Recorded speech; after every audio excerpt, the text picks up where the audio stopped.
పరిశుద్ధుడా పరమ తండ్రి, నీ ఘనమైన శ్రేష్టమైన నామానికి లెక్కలేని వందనాలు స్తోత్రాలు చెల్లించుకుంటున్నాం ప్రభా.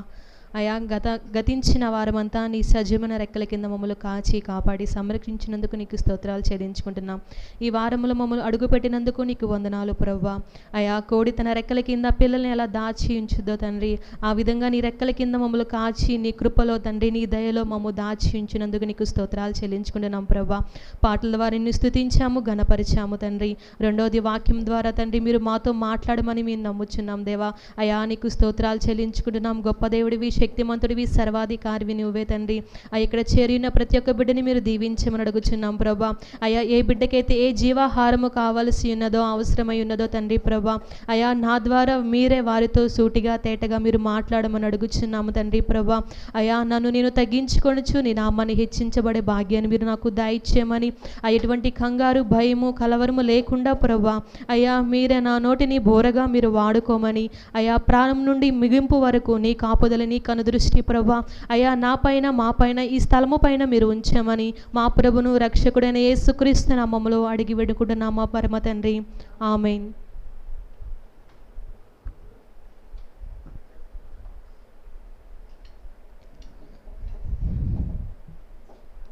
సాతాను మన దగ్గరికి రావడానికి రెండు విధాలుగా రావచ్చండి. ఒకటి ఏంటంటే తానే మన దగ్గరికి రావచ్చు. ఇంకోటి యోబు దగ్గరికి దేవుడు ఎలా పంపించాడు సాతానుని? సాతానే పంపించాడు యోబు దగ్గరికి దేవుడు. అట్లాగే ఇప్పుడు మన దగ్గరికి సాతాను ఏ విధంగా అయినా రావచ్చు. ఏ విధంగానే రావచ్చు కాబట్టి మనం ఏం తెలుసుకుని ఉండాలి? వాక్యాన్ని తెలుసుకుని ఉండాలి. ఎందుకంటే సాతాను వచ్చి మనకొకటి వాక్యం ద్వారానే మనల్ని చెడగొట్టడానికి ట్రై చేస్తాడు. ఎట్లాగా? ఇప్పుడు దేవునికి వాక్యం ద్వారానేగా చెప్పింది సాతాను, ఇగో ఈ రాళ్ళను రొట్టెలు చేసుకుని తినమని చెప్పాడు. అట్లాగే నువ్వు పైనుంచి దుముకితే దేవదూతలు వచ్చి తన అరచేతుల ద్వారా నిన్ను పట్టుకుని నీకు ఏ దెబ్బ తగలకుండా నిన్ను కాపాడతీయని ధర్మశాస్త్రంలో రాసి ఉంది. కానీ వాక్యం ద్వారానే సాతాను మనల్ని చెడగొడతాడు. ఎందుకంటే వాక్యము రెండంచులుగా ఖడ్గము వంటిది కాబట్టి. సాతానైతే మనకి ఒక అంచు వైపున వాక్యాన్ని చెబుతున్నప్పుడు మనము దాన్నే పట్టుకుని వేలాడేమనుకోండి, రెండో వైపు కూడా వాక్యం ఉంది. అది వాక్యం మనకు తెలియలేదనుకోండి, సాతాను చెప్పిన వాక్యమే అదే నిజం అనుకుని మనం ఏం చేస్తాము? దాని త్రోవలో పడి మన యొక్క ఆత్మను మనం కోల్పోయే వారిగా ఉంటాం అన్నమాట. ఇప్పుడు సౌల్ని చూసుకున్నాం అనుకోండి, 1 తిమోతిలో ఏమని రాసిందంటే ఒకసారి చూద్దాం. 1 తిమోతి రాసిన పత్రిక 1వ అధ్యాయము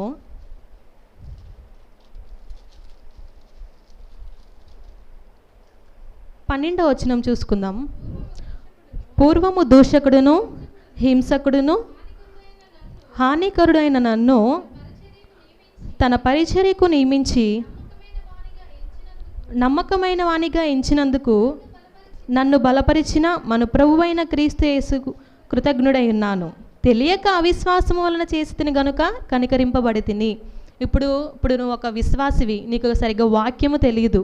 నువ్వు సంఘానికి వచ్చావు, నువ్వు ఎన్నో తప్పులు చేసి ఎన్నో పాపాలు చేసి సంఘానికి వచ్చి ఒక వాక్యము ఒక సేవకుని ద్వారా కానీ వేరే ఒకరి ద్వారా కానీ ఇప్పుడు చూడండి, సౌలు గారే తెలియక పాపము చేశాడు, అవిశ్వాసము వలన చేశాడు, దేవుడు కనికరించాడు, ఆయన ఇప్పుడు బాగానే ఉన్నాడు అని నీకు చెప్పాడు అనుకోండి, ఈ వాక్యం మనం నమ్మేస్తాం. అయితే ఇప్పుడు నేను ఎన్ని పాపాలైనా చేసినా, నేను ఎన్ని దోషాలు చేసినా, ఎన్ని అతిక్రమాలు చేసినా నేను కనికరింపబడతాను అని చెప్తున్నాడు. కానీ సౌలు గారు ఇంతకు ముందు చేసింది ఏమన్నా చెప్తారా? చెప్పరు. ఏం చేశాడు సౌలు గారు? చూద్దాం. అపోస్తులు రాసిన కార్యములు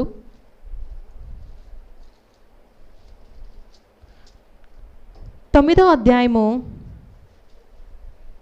9వ వచనము. అతడు 3 దినములు చూపలేక అన్నపానములేమీ పుచ్చనక ఉండెను. అతడు సౌలు ఏం చేశాడంటే, అదేంటి, దేవుణ్ణి నమ్ముకున్న వారందరినీ హింసించడానికి, చంపబడ్డానికి దమస్కు మార్గమున వెళ్తూ ఉంటుంటే దేవుడు అతన్ని అక్కడ ఆపి ఏం చేశాడు? ఆయన్ని పడగొట్టి దేవుడు అతనితో మాట్లాడారనమాట. సౌలా సౌలా నువ్వు నన్ను ఎలా హింసిస్తున్నావని మాట్లాడినప్పుడు ఆయన ఏం చేశాడు కూడా 18వ వచనంలో చూసుకుందాం. అతడు 3 దినములు చూపలేక అన్నపానములు ఏమి యొక్క పుచ్చుకొనక ఉన్నాడు కదండి. 3 దినాలు ఉన్నాడు. అననీయ ద్వారా దేవుడు అననీయాను పంపించి సౌలు దగ్గరికి, అతడు చేసినది అతన్ని బాగుపరచి దేవుడు నన్ను నీ దగ్గరికి పంపించాడు అని చెప్పినప్పుడు ఆయన వచ్చి సౌలు గారికి చెప్తాడు. అప్పుడు 18వ వచనములో, అప్పుడే అతని కన్నుల నుండి పొరల వంటివి రాలగా దృష్టి కలిగి లేచి బాప్తిస్మము పొందెను. తరువాత ఆహారము పుచ్చుకొని బలపడెను. ఇప్పుడు సౌలు చేశాడు కండి. 3 దినాలు ఉన్నాడు, చూపలేక అన్నపానములేమి పుచ్చుకొనక ఉండిన తర్వాత బాప్తిస్మము పొంది రక్షణ పొందాడు. ఈ వాక్యం చెప్పకుండా నీకు 1 తిమోతిలో వాక్యం చెప్పారనుకోండి, మనం అది నమ్మేసి ఏమిటిది, అవిశ్వాసం వలన చేస్తుంది కనుక నేను కనికరింపబడ్డాను అని చెప్తాడు. ఇప్పుడు మనం వాక్యము తెలియక మనము ఏమైపోతామంటే నరకంలోకి వెళ్ళిపోతామండి.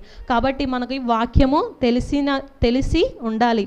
వాక్యము తెలియాలంటే ఏం చేయాలి, మనం రోజు చదవాలి. చదివితేనే కదా మనకి వాక్యం అనేది తెలిసేది. అలాగే ఈరోజు దేవుడు చెప్పిన వాక్యాన్ని విన్నవారు ఎవరు, వినని వారు ఎవరు, విన్నవారు ఏమయ్యారు, వినని వారు ఏమయ్యారో మనం తెలుసుకుందామండి. మనకి మొట్టమొదటిలో తెలుసు అవ్వ గురించి. ఏం చేసింది, దేవుడు చెప్పిన మాట విందండి, వినలేదు. వినకుండా దేవుడి దగ్గర నుంచి శాపాన్ని కొని తెచ్చుకుందనమాట. చూద్దాం ఒకసారి. మనకు తెలిసిన వాక్యమే ఆదికాండము 3వ అధ్యాయంలో ఉంటుంది. సాతాను వచ్చిద్ది. 3వ అధ్యాయంలో ఫస్ట్ నుంచి చదువుకుందాం. దేవుడైన యెహోవా సమస్త చేసిన భూజంతువులలో సర్పము యుక్తిగలదై ఉండెను. అది ఆ స్త్రీతో, ఇది నిజమా, ఈ తోట చెట్లలో దేని ఫలమునైనను మీరు తినకూడదని దేవుడు చెప్పానా అని అడిగాను. ఫస్ట్ ఏంటండి, సాతానే అవ్వ దగ్గరికి వచ్చింది. ఏంటి ఇది నిజమా, దేవుడు ఈ చెట్ల ఫలములలో మధ్యలో ఏదన్నా తినకూడదని మీకు ఏమైనా చెప్పాడా అని ఒక డౌట్ని ఏం చేసింది, అవ్వలో పుట్టించింది అనమాట. తెలుసుక ముందు వాళ్ళకి తినకూడదని తెలుసు, దేవుడు చెప్పాడని తెలుసు. మధ్యలో ఈ అవ్వ వచ్చి చెడగొట్టింది. ఏమని, ఇది నిజమా, దేవుడు మిమ్మల్ని ఏమన్నా ఈ మధ్యలో దాన్ని తినొద్దని చెప్పాడు మీకు ఏమన్నా అంటే, అవును తినొద్దని చెప్పాడు, అన్నీ తినమని చెప్పాడు, కానీ మధ్యలో తినొద్దని చెప్పాడు మాకు అని అవ్వ చెప్పింది. లేదు అట్లాంటిది ఏమి లేదు, అది తింటే మీరు దేవదూతల వలె ఉంటారు, మీ కన్నులు తెరవబడతాయి అంటే. ఇంకా అవ్వ ఏం చేసింది, సాతాను మాటలు నమ్మేసి ఆ తినకూడదు, ఏదైతే తినకూడదని దేవుడు చెప్పాడో ఆ ఫలాన్ని తీసుకుని తిని తన భర్తకి ఇచ్చి, ఇద్దరు దేవుడు చెప్పిన మాట ఎందుకని వినలేదు కదా, వినలేకపోవడం బట్టే ఇప్పుడు దేవుడి దగ్గర నుంచి శాపాన్ని వాళ్ళు కొని తెచ్చుకున్నారు. చూడండి, ధర్మశాస్త్రంలో ఎన్నో వాక్యాలు ఉన్నాయి. మన యొక్క ప్రవృత్తిని సరిచేసుకోవడానికైనా, మనం పాపము చేయకుండా ఉండడానికైనా, దేనికైనా దేవుడు ముందుగానే మనకు ఒక వాక్యం అనే ధర్మశాస్త్రాన్ని, బైబిల్ని మనకి ఇస్తే మనం దాన్ని చదవడం లేదు. చదవకపోవడం వల్ల ఇది చేయొచ్చా చేయకూడదా అని మనకు తెలియకపోవడం వల్ల మనం పాపంలో పడుతున్నాం. అయినా దేవుడు ముందు వాళ్ళకే సూటిగా తేటగా చెప్పాడు. ఏమని, మీరు ఇది మట్టికి తినొద్దు అని చెప్పాడు. సాతాను చెప్పింది విన్నారు, శాపాన్ని కొని తెచ్చుకున్నారు. అట్లాగే ఒకసారి యోబుని కూడా మనం చూసుకుందాం. యోబు గారి గురించి మనకందరికీ తెలుసు. ఊజు దేశస్థుడు యోబు గారు. ఆయనకున్నంత ధనవంతుడు ఎవరు లేరు. ధనవంతుడు, న్యాయవంతుడు, యథార్థవంతుడు, దేవుని యందు భయభక్తులు కలిగిన వాడనమాట. ఇక్కడ సాతాను అవ్వ దగ్గరికి డైరెక్ట్గానే వచ్చింది. డైరెక్ట్గా వచ్చి సాతాను చెప్పిన మాటలకి అవ్వ పడిపోయి శాపాన్ని, పాపాన్ని కొని తెచ్చుకుంది. ఏదైనా తోటల నుంచి బయటికి త్రోసివేయబడింది. అయితే యోబు గారి దగ్గరికి సాతాను ఎలా వచ్చింది చూద్దాం. 1వ అధ్యాయము 6వ వచనములో, దేవదూతలు యెహోవా సన్నిధి నిలుచుటకై వచ్చిన దినమొకటి తటస్థించెను. ఆ దినమున అపవాదియగు వాడు వారితో కలిసి వచ్చెను. యెహోవా, నువ్వు ఎక్కడి నుండి వచ్చితవని వారిని అడగా, అపవాది, భూమి మీద అటు ఇటు తిరుగులాడుచు అందులో సంచరించు వచ్చితనని యెహోవాకు ప్రత్యుత్తరం ఇచ్చాను. వాడు ఎక్కడి నుంచి వచ్చాడంటండి, భూమి మీద అటు ఇటు తిరుగుతూ వచ్చాడనమాట. అందుకు యెహోవా, నీ సేవకుడైన యోబు సంగతి ఆలోచించితివా? అతడు యథార్థవంతుడును న్యాయవంతుడునై దేవుని యందు భయభక్తులు కలిగి చెడుతనము విసర్జించిన వాడు భూమి మీద అటువంటి వాడెవడును లేడు. సాతాను ఏం చేశాడు, భూమి మీద తిరుగుతూ అటు ఇటు తిరుగుతూ పరలోక రాజ్యానికి దేవదూతలందరూ ఒక సమావేశం జరుగుతుంటే వాడు కూడా వెళ్ళాడనమాట. వెళ్తే దేవుడు యోబు గారి గురించి చక్కగా చెప్తున్నాడు. యోబు సంగతి ఆలోచించా ఒకసారి, అతడి వంటి యథార్థవంతుడు, న్యాయవంతుడు, భయభక్తులు గలవాడు ఎవరునూ లేరు భూమి మీద అని ఒక ఏంటిదండి నమ్మకము ఎవరి మీద, యోబు మీద. అంటే దేవుడు అంటాడు, అప్పుడు సాతాన్ అంటాడు, ఎందుకు ఆయన ఊరికి నీ దగ్గర ఏమన్నా భయభక్తులు కలిగి ఉన్నాడా ఏంటి? ఆయన చుట్టూ నువ్వు కంచి వేసావు కాబట్టి ఆయన అట్లా ఉన్నాడు, లేకపోతే ఎప్పుడూ నేను విసర్జించి వెళ్ళిపోయేవాడు అనేసి సాతాను చెప్పిద్ది. ఇప్పుడు ఒక విషయం మనకు ఇక్కడ గుర్తు చేసుకుంది ఏమంటే, దేవుడే యోబు గురించి ఎంత నమ్మకమైన వాగ్దానము చెప్తున్నాడో చూసారండి. ఎంత నమ్మకంగా చెప్తున్నారో ఒకసారి మనం ఆలోచించుకుంటే, మన ప్రవక్తను బట్టి దేవుడు కూడా అట్లా సాక్ష్యం చెప్పే రీతిలో మన ప్రవక్తన ఉందో లేదో ఒకసారి మనం ఆలోచించుకునే వారిగా ఉండాలండి. నిజంగా దేవుడు ఒక వ్యక్తి గురించి చెప్తున్నాడే, ఇతను యథార్థవంతుడు, న్యాయవంతుడు, దేవుని యందు భయభక్తులు గలవాడు అని చెప్తున్నప్పుడు, మన ప్రవక్తన గురించి దేవుడు చెప్పే విధంగా మన ప్రవక్తన, మన మాట, మన యథార్థత, మన న్యాయము ఉందో లేదని ఒకసారి గుర్తుపెట్టుకుందాం. ఒకవేళ ఉంటే దేవుని నామానికి మహిమ కలుగును, లేకపోతే ఇప్పటి నుంచి అయినా మనం దేవుడు మన గురించి చెప్పే విధంగా మన యొక్క క్యారెక్టర్, ప్రవక్తన ఉండాలని నేను మనవి చేస్తున్నానండి. అయితే సాతాన్ అన్నాడు, అతని ఊరికి నేను ఎందుకు భయభక్తులు గలలేడు, అతని చుట్టూ కంచి వేసావు కాబట్టి ఆయన నీకు భయభక్తులు కలిగి ఉన్నాడు అని చెప్తాడు. అయితే సరే, నేను అతను కలిగినదంతా నేను ఇప్పుడే తీసివేస్తాను, ఇప్పుడు కాకపోతే నువ్వు యోబుని ఏదైనా చేసుకో, కాకపోతే ఒక ప్రాణాన్ని మట్టికి నువ్వు ముట్టుకోవద్దు, ఏదైనా చేసుకో అని చెప్తే సాతాన్ ఏం చేస్తాడు, యోబును అనేక రకాలుగా హింసిస్తాడు. ఎట్లా అంటే ఒకే రోజులో తన పిల్లల్ని చంపేస్తాడు. తనకు కలిగిన ఒంటెలు, ఆస్తులు, గొర్రెలు, ఎద్దులు అన్నిటినీ ఒకేసారి పోతా ఉంటాయి అనమాట. 13 వచ్చుల నుంచి అది స్టార్ట్ అవుద్ది. చూడండి, ఎద్దులు నాగలి దినుచు 14వ వచనంలో అండి, ఎద్దులు నాగలి దున్నుచు గాడిదలు వాటి సమీపమున మేయుచుండగా షెబాయీలు వాటి మీద పడి వాటిని పట్టుకుని పోయి ఖడ్గముతో పనివారిని హతము చేసి, జరిగినది నీకు తెలియచేయటకు నేనొక్కడినే తప్పించుకుని వచ్చి ఉన్నాను అని ఇలాగా అన్నీ పోతాయి అన్నమాట. ఫస్ట్ ఏమో షెబాయీలు వచ్చి వాటిని తీసుకెళ్ళిపోతారు. తర్వాత దేవుని అగ్ని ఆకాశం నుండి వచ్చి గొర్రెలను పనివారిని రగులు పెట్టి కాల్చివేసేసిద్ది. తర్వాత కల్దీలు 3 సమూహములుగా వచ్చి ఒంటెల మీద పడి వాటిని తీసుకుని పోయి ఖడ్గముతో పనివారిని చంపేస్తారు. వాటిని తెలియజేయడానికి ఒక్కడే మిగిలి వస్తాడు. తర్వాత తన కుమారులు కుమార్తెలు అన్నపానములు పుచ్చుకొనుచుండగా గొప్ప సుడిగాలి అరణ్య మార్గమున వచ్చి ఆ ఇంటి 4 మూలలు కొట్టగా అది ఎవరి మీద పడి వాళ్ళందరూ చనిపోతారు. చూడండి, ఒక్కరోజే ఏం జరిగింది, యోబు కలిగిన ఆస్తి పోయింది, యోబు కలిగి ఉన్న కుమారులు కుమార్తెలు కూడా అందరూ కూడా చనిపోయారనమాట. ఇంత గొప్ప బాధాకరమైన విషయము యోబును వెంటాడితే అండి, యోబైతే నోటి మాట చేత అయినను కూడా దేవుడికి విరుద్ధంగా మాట్లాడలేదు, పాపం కూడా చేయలేదు. ఏమన్నాడో చూడండి, 1వ అధ్యాయం 21వ వచనములో, నేను నా తల్లి గర్భముల నుండి దిగంబరునై వచ్చి తిని దిగంబరున ఎక్కడికి తిరిగి వెళ్ళుదును, యెహోవా ఇచ్చును యెహోవా తీసుకుని పోయెను, యెహోవా నామమునకు స్తుతి కలుగును గాక.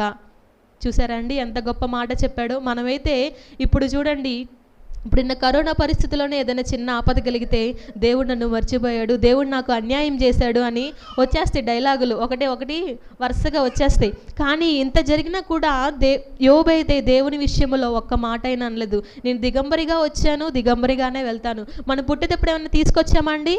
ఏమీ తీసుకురాలా. కనీసం మన ఒంటి మీద ఒక నూలు దారము కూడా లేకుండా మనం వచ్చాము, అట్లాగే వచ్చాము, నేను అట్లాగే వెళ్ళిపోతాను, దేవుడు నామానికి మహిమ కలుగును గాక అన్నాడు. 22వ వచనంలో ఉంటుంది చూడండి, ఏ విషయం అందైన యోబు ఏ పాపమును చేయలేదు, దేవుడు అన్యాయము చేసినని చెప్పలేదన్నమాట, నోటి మాటతో కూడా చెప్పలేదన్నమాట. అయినా కూడా ఏం చేసింది, ఈ సాతాను అనేది వదిలిపెట్టల. తర్వాత దేవుడు అంటాడు, చూసావుగా నా యోబు, నువ్వు ఇంత చేసినా కూడా యథార్థత వదలకొని ఉన్నాడు చూసావా అంటే, మళ్ళీ అంటాడు, ఆయన ఏమో నీకు ఊరికనే ఉండలేదు, చర్మం ఉంది కదా కాపాడుకోవడానికి, అది ఉంది కదా, అది కూడా నువ్వు మొత్తితే వెంటనే నిన్ను విసర్జించి నీ మొహం మీద విసర్జించేసి నిన్ను వెళ్ళిపోతాడు అని అంటాడు. సరే, నువ్వు ఆయన ప్రాణం మట్టికి మళ్ళీ ముట్టవద్దు. మళ్ళీ చెప్తున్నాను, ఆయన చర్మానికి ఏం చేశాడు దేవుడు, కురుపుల్ని పుట్టించాడు, చర్మాన్ని ఎముకల్ని మొత్తుతాడనమాట. చూడండి, 2వ అధ్యాయం 4వ వచనంలో ఉంటుంది, అపవాది చర్మము కాపాడుకున్నటకై చర్మమును, తన ప్రాణమును కాపాడుకున్నటకై తనకు కలిగినది యావత్తును నరుడిచ్చును కదా, ఇంకొకసారి నువ్వు చేయి చాపి అతని ఎముకను అతని దేహమును మొత్తినేడలా అతని ముఖము ఎదుటనే దూషించి నిన్ను విడిచిపోవును అనేను. చూసారండి, కనీసం ఇన్ని పోయినా కూడా సాతాను వదలకుండా లాస్ట్కి చర్మం మీదకి వచ్చింది. సరే, నీ దేవుడు అంటాడు, సరే మొత్తం అంటాడు 6వ వచనములో, అందుకు యెహోవా అతడు నీ వశమున ఉన్నాడు, అతని ప్రాణము మాత్రం నీ ముట్టవద్దని సెలవిచ్చెను. కాబట్టి అపవాది యెహోవా సన్నిధి నుండి బయలువెళ్ళి అరికాలు మొదలుకొని నడినెత్తి వరకు బాధగల కురుపులతో యోబును మొత్తెను. అతడు ఒళ్ళు గోకునుడకై చిల్ల పెంకు తీసుకుని బూడిదలో కూర్చుండగా, చూసారండి, ఎక్కడి నుంచి నడినెత్తి నుంచి అరికాల వరకు చిన్న కొంచెం కూడా ప్లేస్ లేకుండా మొత్తం కురుపులతో నింపేశాడు. అసలుకే యోబు గారు తన పిల్లలు పోయారని, ఆస్తి పోయారని, పనివారు పోయారని ఎంత బాధలో ఉంటే అయినా సరే ఇంకా సాతాను వదలకుండా ఇదొకటి పెట్టిందనమాట.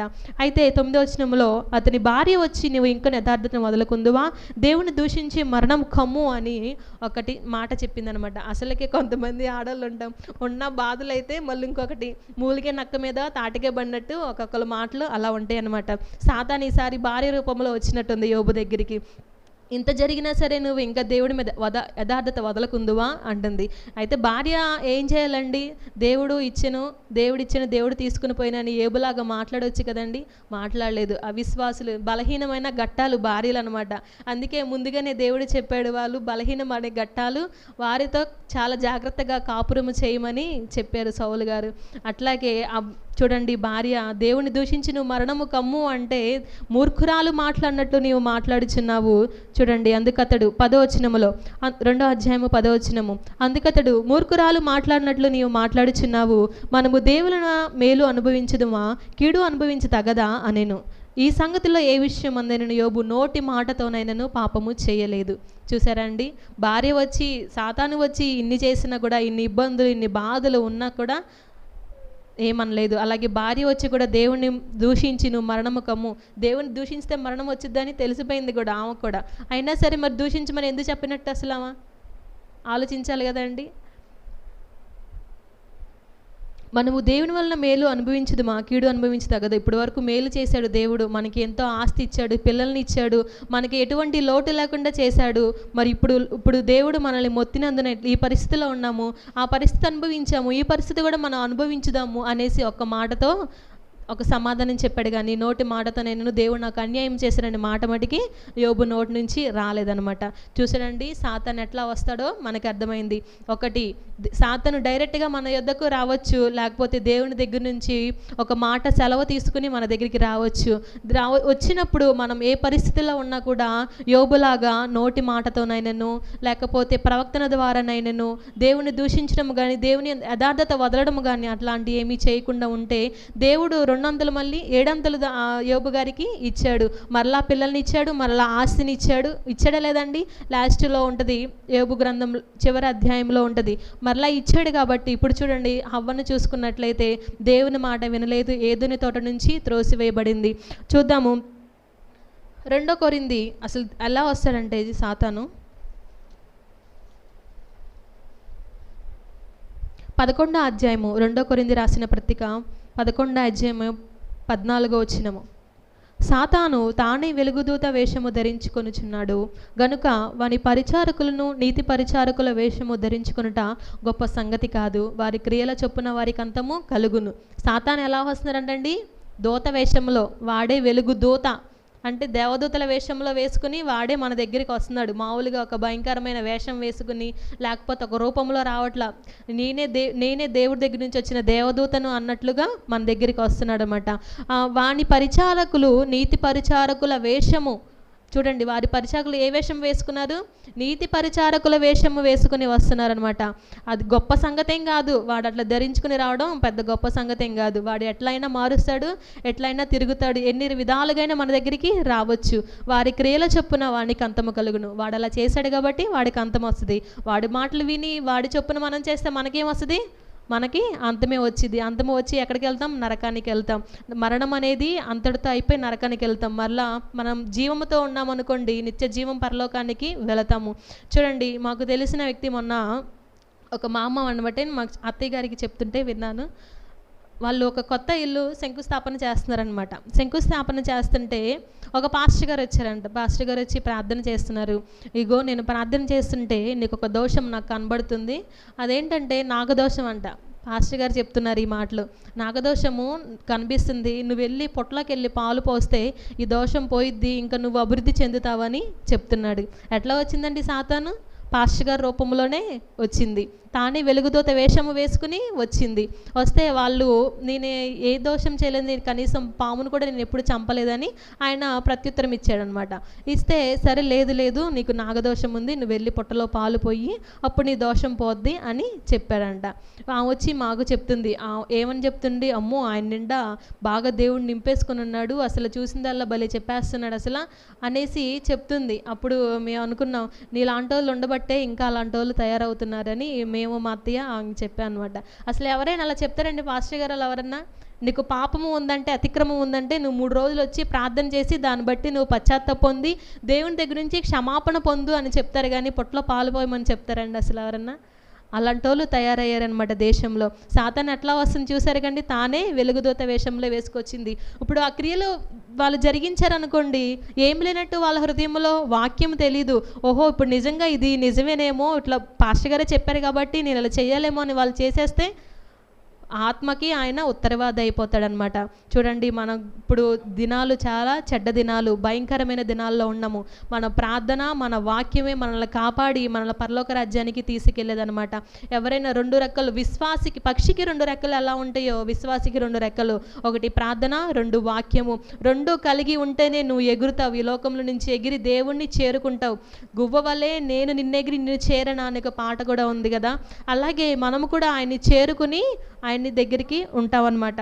చూడండి ఇప్పుడు మనం ఈ లోకంలో దేని విషయంలో అయినా పడిపోతున్నప్పుడు, ఇప్పుడు మనం చూపుల్లో పడిపోయాను అనుకోండి, నీ కన్నులు అటు ఇటు చూడక నీ ముందర సూటిగాను నీవు చూడాలని ఉంటుంది. ఒకసారి చూడండి సామెతలు రాసిన గ్రంథము 4వ అధ్యాయము 25వ వచనము. నీ కన్నులు ఇటు అటు చూడక సరిగాను, నీ కనురెప్పలు నీ ముందర సూటిగాను చూడవలెను.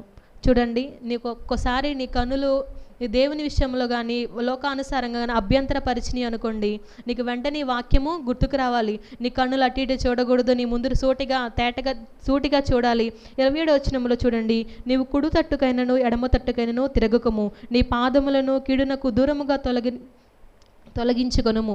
ఇవన్నీ వాక్యాలు మన హృదయంలో ఉన్నాయి అనుకోండి, నువ్వు చూసే చూపులు అమ్మో దేవుడు వాక్యం సెలవిస్తుంది, నీ కన్నులు అటు ఇటు చూడకూడదు, నీ ముందర సూటిగా చూడాలి.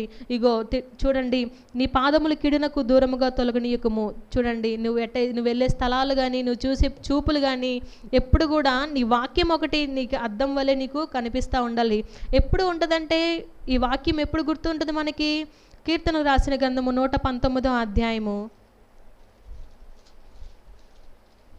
11వ వచనము. నీ ఎదుట నేను పాపము చేయకుండానట్లు నా హృదయములో నీ వాక్యము ఉంచుకొని ఉన్నాను. చూసారా అండి, ఎప్పుడు ఉంటుంది?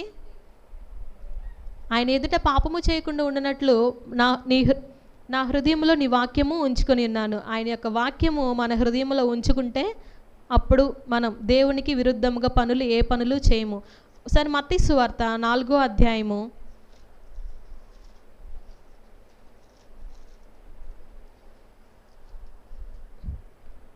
4వ అధ్యాయంలో ఉంటుంది. దేవుడు ప్రార్థన 40 రోజులు ఉపవాస ప్రార్థన చేయించున్నప్పుడు అపవాది వచ్చి దేవుడిని శోధిస్తూ ఉంటుంది అనమాట. శోధిస్తూ ఉన్నప్పుడు మనుషులు రొట్టె వలన మాత్రము కాదు కానీ దేవుడి నుండి వచ్చి ప్రతి మాట వలన జీవించిన వ్రాయబడి ఉన్నది. నేను ఎందుకని ఈ వాక్యం చెప్పాడు దేవుడు? సాతాను వచ్చి ఈ రాళ్ళను రొట్టెలు చేసుకుని తినని చెప్పినప్పుడు దేవుడు ఈ వాక్యం చెప్పాడు. తర్వాత ఆయన నిన్ను గూర్చి తన దూతలకు ఆజ్ఞాపించును, నీ పాదం ఎప్పుడైనా రాతికి తగలకుండా వారు నిన్ను చేతులతో ఎత్తుకొందురు అని వ్రాయబడి ఉన్నదని ఆయనతో చెప్పాను. ఎవరు చెప్పారండి? సాతాను చెప్తుంది దేవునికి. ఏమని? ఆయన నిన్ను గూర్చి తన దూతలకు ఆజ్ఞాపించును కదా, నీ పాదం ఎప్పుడు రాయికి తగలకుండా వారు నిన్ను ఎత్తు పట్టుకుంటారు కదా అని రాయబడి ఉంది కదా అని చెప్తుంది. అంటే వాక్యం చెప్తుంది. ఎవరు? సాతాను చెప్తుంది వాక్యం కూడా సాతానికి కూడా ఏం తెలుసండి? వాక్యం తెలుసు. ఎక్కడుంది ఇది? చూడండి ఒకసారి కీర్తనలు 91వ అధ్యాయము 12వ వచనము. నీ పాదములకు రాయి తగలకుండా వారిని తమ చేతుల మీద ఎత్తు పట్టుకుందరు. ఉంది కదండి వాక్యం. ఇక్కడ కీర్తనలు రాసిన గ్రంథంలో వాక్యం ఉంది. సాతాను కూడా చెప్తుంది వాక్యము. మనం గుర్తుపెట్టుకోవాల్సింది ఏంటంటే సాతానికి కూడా వాక్యం తెలుసు అని. దానికి వాక్యం తెలిస్తే మనకేం తెలియాలి, దానికన్నా డబల్ రెట్టు మనకి వాక్యం తెలిసి ఉండాలి. అది చెప్పిందే వాక్యము, అదే సర్లే. ఇప్పుడు యేసుప్రభు ఏం చేశాడు, ఉంది వాక్యము, దూతలు వచ్చి నన్ను పట్టుకుంటారు, సరే నేను దుమ్ముకుతానని దుమ్ముకేస్తే ఎట్లా ఉంటుంది? దానికి లోబడి దాని మాట విన్నట్టే ఉంటుంది కదా. ఇప్పుడు లేదు. ఇంకో చోట ఏమన్నా దేవుడు అంటాడు, అందుకు యేసు, ప్రభు అయిన నీ దేవుణ్ణి నీవు శోధింపవలదని మరి ఒక చోట రాయబడి ఉన్నదని వానితో చెప్పాను. సాతాను ఒక మాట చెబుతుంటే దేవుడు ఇంకో వాక్యం చెప్తున్నాడు, సాతాను ఒక వాక్యం చెప్తుంటే దేవుడు ఇంకో వాక్యం చెప్తున్నాడు కదండి. ఇప్పుడు సాతానికి కూడా వాక్యం తెలుసని తెలుసుకున్నాం కదా. ఇప్పుడు నీకు కూడా వాక్యం తెలిసి ఉందా లేదా అని మనం ప్రశ్న వేసుకోవాలి. సాతాను చెప్తున్న ప్రతి ఒక్క ఆలోచనలకి నా దగ్గర వాక్యం ఉంది. సమాధానం, అన్నిటిలో సమాధానం బైబిల్లో, ఎక్కడ లేకపోయినా సరే బైబిల్లో మాత్రం అన్నిటికీ సమాధానం ఉంటుంది. మనకేం తెలియాలి? వాక్యం తెలియాలి. వాక్యము రెండంచుల ఖడ్గము. ఒకవైపు నీకు వాక్యం తెలిస్తే సరిపోదు, రెండు వైపులా వాక్యం తెలియాలి. వాక్యం తెలియాలంటే నువ్వు రోజు దేవుని యొక్క వాక్యాన్ని ధ్యానించాలి. ఒక చిన్న ఉదాహరణ చెప్తాను. ఒక పనికెళ్ళిన ఇద్దరు వ్యక్తులంట, ఇద్దరు కూర్చుని భోజనం చేస్తున్నారనమాట. భోజనం చేస్తుంటే ఒక వ్యక్తి ఏమో చికెన్ కర్రీ తెచ్చుకున్నాడు. చికెన్ కర్రీ తెచ్చుకుని ఎదురు బదురు కూర్చుని తింటున్నారు. అయితే ఈ ఎదుటి వ్యక్తికి ఏమైందంటే అది తినాలని ఆశ పట్టింది. ఆశ పడితే ఈయన ఏం చేస్తున్నాడంటే వాక్యాన్ని చదువుతున్నాడు. ఏమని? నిన్ను వలె, గట్టిగా ప్రార్థన చేస్తున్నారు చేతులెత్తి, నిన్ను వలె నీ పొరుగువాన్ని ప్రేమించవలను, నిన్ను వలె నీ పొరుగువాన్ని ప్రేమించవలనని అతనికి వినపడేటట్టు వాక్యం చెప్తున్నాడు. అయితే ఆయన విని ఆయన ఏం చేశాడు? ఆయన కూడా గట్టిగా చేతులెత్తి ప్రార్థన చేస్తాడు. నీ పొరుగు వారిది ఏది ఆశించకూడదు, నీ పొరుగు వారిది ఏది ఆశించకూడదని వాక్యం చెప్తున్నాడు. ఇప్పుడు వాక్యం ఎలా ఉంది? ఇద్దరు వైపు, రెండు వైపులా కరెక్ట్గానే ఉంది. ఎవరిని మనం తప్పు పట్టడానికి లేదు. కాకపోతే ఇప్పుడు ఇద్దరికి వాక్యం తెలిసింది. ఇప్పుడు ఈయనైనా ఎదుటివాడిని ఆశించకూడదని ఈయన అన్వయించుకోవాలి. ఆయనకని నేను ఎదుటివాడిని ప్రేమించాలి కాబట్టి నేను ఆయనకి ఇవ్వాలి అని ఏమీ లేకుండా ఇద్దరు ఏం చేసుకున్నా, ప్రార్థన చేసుకుంటున్నారు. అట్లా కాకుండా వాక్యం తెలుసుకుని దాని సారంగా మనం జీవించాలన్నమాట. ఇప్పుడు వాక్యం తెలిస్తే కాదు, దాని ద్వారా జీవించాలి, వాక్యం ద్వారా జీవించాలన్నమాట. ఈరోజు మనం ఏం తెలుసుకున్నామంటే సాతాను ఎట్లా వస్తుంది మన దగ్గరికి, ఏ విధంగా వస్తుంది? ఒకటి ఆదాము డైరెక్ట్గా సాతానే వచ్చింది. యోబు దగ్గరికి అయితే దేవుని దగ్గర నుంచి పర్మిషన్ తీసుకుని వచ్చింది, డైరెక్ట్గా వచ్చింది సాతాను. ఎవరి దగ్గరికి? అవ్వ దగ్గరికి వచ్చినప్పుడు దేవుని మాటలు అవ్వకి తెలిసి అవ్వ గుర్తు పెట్టుకుని ఉంటే ఏదైనా తోటలో నుంచి బయటికి వెళ్ళేది కాదు. దేవుని దగ్గర నుంచి శాపాన్ని పాపాన్ని కొని తెచ్చుకునేది కాదు. దేవుని మాట వాక్యము ఆమెలో లేదు కాబట్టే ఈరోజు ఈ దినాన అందరికీ పాపం ప్రాప్తించింది. ఇప్పుడు యోబు కూడా సాతాను దేవుడే పర్మిషన్ ఇచ్చినా కూడా, సమస్తమును పోగొట్టుకున్నా కూడా నోటి మాటతోనైనను పాపము యోబు చేయలేదు. ఇంకో విషయం ఏంటంటే సాతానికి కూడా వాక్యము తెలుసు. మనకు కూడా వాక్యము తెలిసి వాక్యానుసారంగా జీవించేవారిగా మనము ఉండాలని నేను మనవి చేసుకుంటున్నాను. దేవుడి చిన్న వాక్యము దీవించి ఆశీర్వదించునుగాక. ఆమేన్. ప్రార్థన చేసుకుందాం. పరిశుద్ధుడా, ప్రేమగల తండ్రి, దయగల తండ్రి, కృపగల దేవా, నీకు ఘనమైన శ్రేష్టమైన మనకొందనాలు స్తోత్రాలు చెల్లించుకుంటున్నాం తండ్రి. అయ్యా, నువ్వు మాతో మాట్లాడిన విషయాలు బట్టి నీకు లెక్కలేని వందనాలు స్తోత్రాలు చెల్లించుకుంటున్నాం తండ్రి ప్రభా. అయ్యా, అవును తండ్రి ప్రభా, సాతాను అనేక రకాలుగా మా యొద్దకు వస్తుందని నువ్వు సెలవిచ్చావు తండ్రి. అయ్యా, ముఖ్యంగా నీ ఎదుట నేను పాపము చేయకుండానట్లు నీ వాక్యము నా హృదయంలో ఉంచుకుని ఉన్నానని దావీదు మహారాజు సెలవిస్తున్నాడు తండ్రి. అవును తండ్రి, వాక్యము ఉంటే తండ్రి అయ్యా, వాడు చెప్పిన వాక్యానికి మేము కూడా ఎదురు చెప్పగలిగే సామర్థ్యాన్ని సమస్తమును మాకు దయచేయమడుగుచున్నాము తండ్రి ప్రభా. అయ్యా, వాడు వేసిన ఎత్తుకి మేము కూడా పై ఎత్తు వేసే కృపను మోరు మాకు దయచేయమడుగుచున్నాము తండ్రి. అయ్యా తండ్రి, అవ్వ ఎట్లయితే సాతాను మాటలు నమ్మి శాపాన్ని కొని తెచ్చుకుంది తండ్రి ప్రభా. అయ్యా, అటువంటి జీవితము మాలో ఉందేమో, వాడు చెప్పిన ప్రతిదికి మేము తల వంచుతున్నామేమో, వాడు చూపించిన ప్రతి ఒక్క ఆశలకి మేము లొంగిపోతున్నామేమో, దయతో మమ్మల్ని క్షమించమడుగుచున్నాము తండ్రి. అయ్యా, యోబులాగా తండ్రి యథార్థత వదలకుండా, నీతి వదలకుండా, నీ యందు భయభక్తులు వదలకుండా తండ్రి ప్రభా, యోబుకున్నటువంటి జ్ఞానమును మీరు మాకు దయచేయమని అడుగుచున్నాం. యోబు లాంటి ప్రవక్తను మీరు మాకు దయచేయమని అడుగుచున్నాం తండ్రి. నీకు స్తోత్రాలు చెల్లించుకుంటున్నాం ప్రభా. అయ్యా, సాతాను అనేక రకాలుగా మా చెంతకు వస్తున్నప్పుడు తండ్రి అయ్యా తండ్రి ప్రభా, ప్రార్థన అనే ఖడ్గము ద్వారా మేము వాడిని ఎదిరించగలగడానికి శక్తిని మీరు దయచేయండి. వాక్యం అనే ఖడ్గము ద్వారా ఎదిరించగల శక్తిని మీరు మాకు దయచేయమని అడుగుచున్నాము తండ్రి. అయ్యా, నువ్వు ఇచ్చిన వాక్యాన్ని బట్టి, నువ్వు ఇచ్చిన జ్ఞానాన్ని బట్టి నీకు లెక్కలేని వందనాలు స్తోత్రాలు చెల్లించుకుంటున్నాం తండ్రి. వాక్యంలో తప్పుండే దయతో మమ్మల్ని క్షమించమని అడుగుచున్నాం తండ్రి ప్రభా. అయ్యా ఇక్కడ చేరిన ప్రతి ఒక్క బిడ్డని మీరు జ్ఞాపకం చేసుకోమని అడుగుచున్నాం. అయ్యా విత్తబడిన వాక్యము ప్రతి ఒక్క హృదయాల్లో 100 60 30 ఫలింపబడడానికి మీరు సహాయము దయచేయండి. అయ్యా త్వరవ పక్కన పడిన విత్తనాలు కాకుండా, అయ్యా ముళ్ళ పొదల్లో విత్తనాలు కాకుండా, రాతి నేల పడిన విత్తనాలు కాకుండా ప్రభా, అయ్యా మంచి నేల మీద పడిన విత్తనాలుగా ప్రతి ఒక్క హృదయాల్లో మీరు దయచేయమని అడుగుచున్నాం తండ్రి. అయ్యా ఇప్పుడు విన్న వారిని మీరు దీవించండి, ఇంకా వినబోతున్న వారిని మీరు కూడా దీవించమని అడుగుచున్నాం. అయ్యా ప్రతి ఒక్కరికి ఆలోచన ఇచ్చి నేను మీరు నడిపించండి ప్రభా. మీకు స్తోత్రాలు చెల్లించుకుంటున్నాం తండ్రి. ముఖ్యంగా నీ దాసురాలను మీరు జ్ఞాపకము చేసుకోండి. అయ్యా దూర ప్రాంతం వెళ్ళి ఉండగా ప్రభా, అయ్యా మీరు వారి ప్రయాణంలో మీరు తోడుగుండమని అడుగుచున్నాం. అయ్యా అక్కడ ప్రతి ఒక్క సంఘ బిడ్డలు మీరు జ్ఞాపకము చేసుకోండి. అయ్యా అక్కడ కూడా జయకరంగా జరిగించుకుని అయా తిరుగు ప్రయాణమంత్రిలో ప్రభు మీరు తోడుగొనండి. క్షేమకరంగా నీ గృహానికి చేరుకునేంత వరకు నీ కాపుదల కనుదృష్టి అయ్యా వారి బిడ్డ మీద ఉంచమని అడుగుచున్నాం తండ్రి. అయా ప్రాణం నుండి ముగింపు వరకు ప్రభా, అయా నీ కనుదృష్టి మా పైన ఉంచినందుకు, నీ సహాయము మాకు అందించినందుకు నీ లెక్కలేని వందనాలు స్తోత్రాలు చెల్లించుకుంటూ, అయా ఈ వారము కూడా తండ్రి ప్రభా నీ కృప నీ దయ నీ కనికరం మా పైన, మా బిడ్డల పైన, మా గృహాలపైన, మా వస్తు వాహనాలపైన మీరు ఉంచమని మా ప్రభును రక్షకుడైన యేసుక్రీస్తు నామములో అడిగి వేడుకున్నాం మా పరమ తండ్రి. ఆమేన్. పరలోకమందున్న మా తండ్రి, నీ నామం పరిశుద్ధపరచబడును గాక, నీ రాజ్యం మాకు వచ్చును గాక, నీ చిత్తం పరలోకమందు నెరవేరినట్లు భూమి యందు నెరవేరును గాక.